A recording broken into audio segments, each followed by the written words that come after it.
We recorded the album in California, but all the songs were originally conceived back home in Finland. After I finished writing the title track, the idea of a 70s style concept album was born. And I wrote the rest of the songs within a couple months, and then we arranged, rehearsed, and demoed all the tunes with the rest of the group. We even played many of the new songs live, so by the time we entered the studio, we already knew the songs inside and out. This enabled us to track live.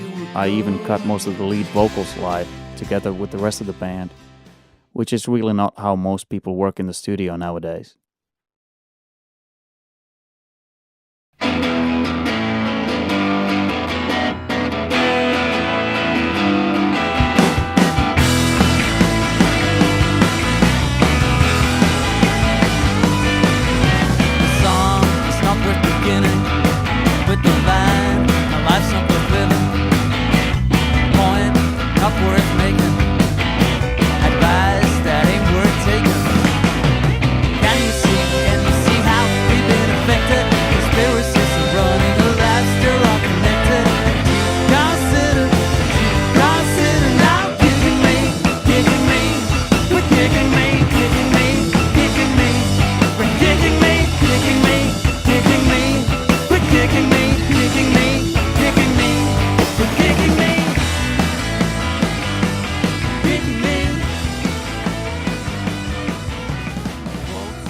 We talked with a couple of different producers, but it was our friends John Stirratt and Nels Cline from Wilco who recommended Jim Scott.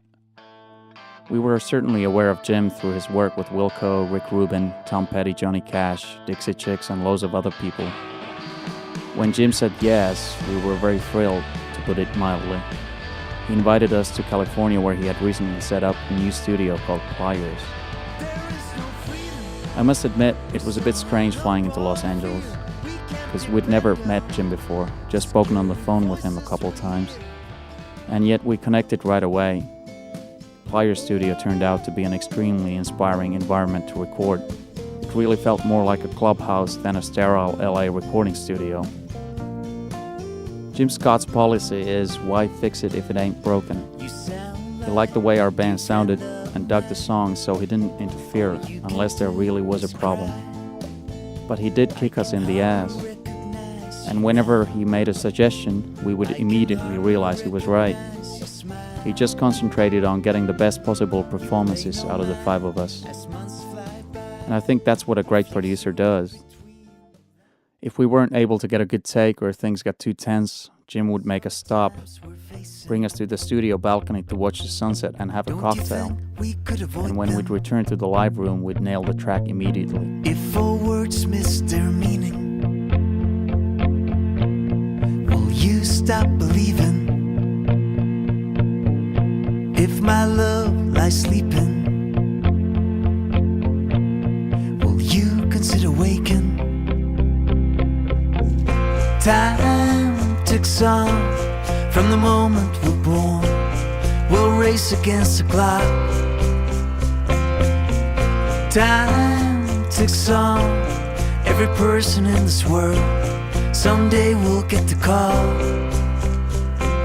Time ticks on. Time ticks on.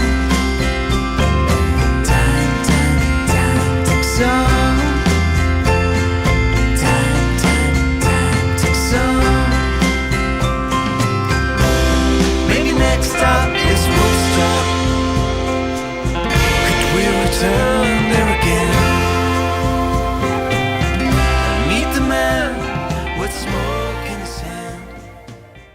One of the great benefits of recording an album in Southern California is that so many gifted musicians live in the area, some of whom happen to be our heroes. Benmont Tench has been a supporter and a dear friend for several years now. It was very inspiring to get the track with our favorite keyboard player of all time. I think Ben really brought a whole different energy level into the studio. We got to know Nels Cline when the Latebirds toured with Wilco a couple years ago in America. He also happens to be a wonderful lap steel player and a super nice guy, so we asked him to play on the last cut on the record. At the wheel,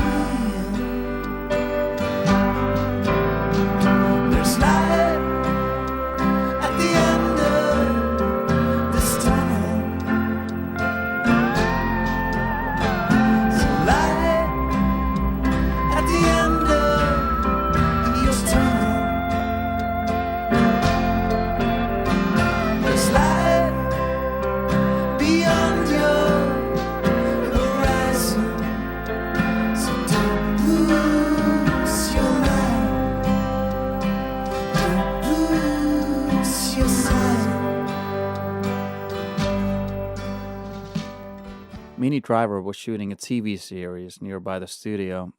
She popped in one day to say hi to Jim, and we became friends instantly. We learned later that Minnie had been a singer before becoming an actress, so this is probably why she prefers to hang out with musicians more than film crews. So as it turned out, she ended up singing a beautiful harmony on a song called Underwater, and it really made our day.